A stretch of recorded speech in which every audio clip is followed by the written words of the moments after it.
For today's video guys, welcome to my vlog, ang babaeng barista and bakery. So, ako na din ang ipangsulod sa sudlanan, no, ang cheese muffin and OB muffin, no, sa crumbshell, no, kay paguman na nabot nga may natong sticker, then after ang nato na display. So, mauna ako ang buhato, no, pag mahuman nag-bake, hapon ginaan ako ipang sulod sa sudlan kay taod-taod mo na siya mabugnaw. So kapabugnaw ta ana gawiting ta kapo na gina masulod kay nganuman init pa man isubati sulod diretso, no.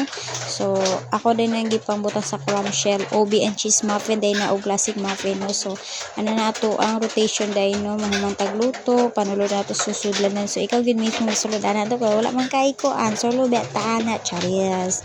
So pag humanday na ana day sulod day ay then ako na nang giuli ang mga kuan molder. Pag human ana dayon ato na dayon tong inex ang classic muffin. So ako na nang gipang uli ang molder, no. Then after ana next na pud ang cheese ang classic muffin na ato na naisulod na po sa sudlanan sa crumbshell, no, kay para ma-display na nato kay hurot natong gi-display guys.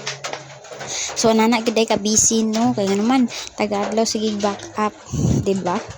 Di ka ganahan na taga-adlaw kay pero tagagmayra man pud ang buhaton taga-adlaw kay naman para dili siya ma-waste or masayang. So mora din ang ganap for today's video guys, no, magsulod na to sa mga kuan. So mora, thank you buyers.